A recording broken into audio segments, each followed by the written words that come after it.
Всем снова нихао, товарищи, зрители, друзья и подписчики канала. Каким должен быть электромобиль современности?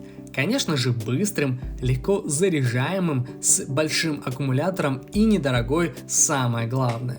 Но также было бы классно, чтобы он имел большую пропускную способность беспроводных сетей, лидары и автопилот. Нравится? И такой электрокар есть – XPeng G9. И чтобы не быть голословным, рассмотрим это чудо прямо сейчас.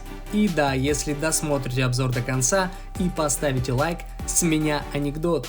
И не забывайте, что на нашем канале уже есть большая коллекция обзоров на автомобили XPeng. Ссылку на самые популярные модели вы сейчас видите на экране и в описании к этому видео. Внешний вид электрокара буквально сделали футуристическим. Фары превратили в одну узкую линию по всему передку. И это выглядит не только красиво, но и по-азиатски аккуратно. Все мы знаем любовь китайцев к аккуратности и педантичности. Бампер массивный, в боках оптические модули противотуманок, круговой свет и передние габариты. Задняя часть скромнее, и это даже плюс. Вычурность в районе филеечки не всегда удачный вариант. Здесь у нас оптика вытянута в одну широкую линию по всей заднице. Между кузовом и бампером тонкие линеевидные дублирующие стопорные огни и габаритные огни. Вообще дизайн приятен глазу и даже интересен с точки зрения эстетики. Электромобиль оснащен расширенной системой помощи водителю Xpilot 4.0. Ее работу обеспечивает множество датчиков, размещенных по периметру авто. Обработку данных осуществляет пару чипов NVIDIA Drive Orin. Они разрабатывались специально для целей автономного вождения и способны выполнять 508 триллионов операций в секунду. Хотя о машине мало что известно, мы собрали несколько интересных фактов, которые подтверждаются. Адаптивный круиз-контроль Xpilot 4.0, как обещает, по своим способностям будет не хуже тесловского. Он работает в том числе и по лидарам, встроенным в фары.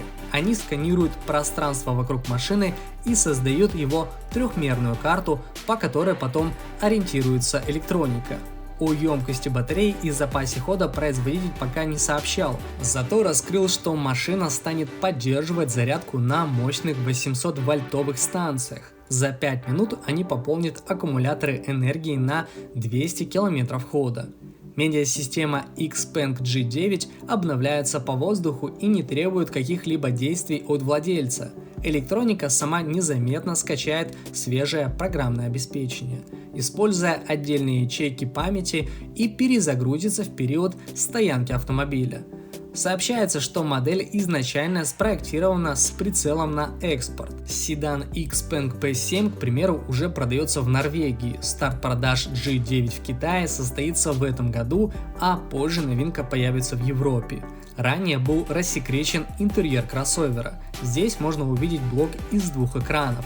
Один из них находится по центру панели, а второй располагается напротив пассажира.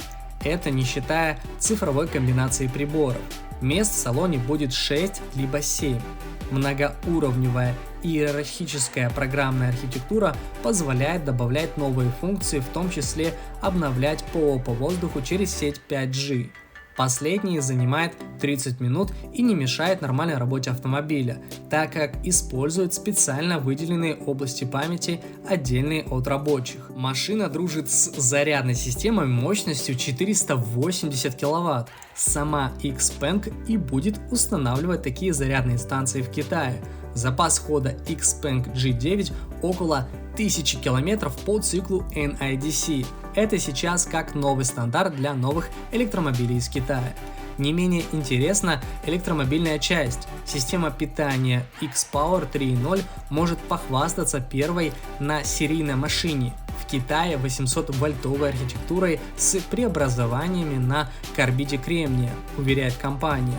При этом КПД привода превышает 95%, но число и мощность моторов пока остались за кадром. Скорее всего, это будет полный привод. Вместе с внедорожником G9 на автошоу в Гуанчжоу компания запустила два бренда. Это марка быстрого интеллектуального сервиса X-Service.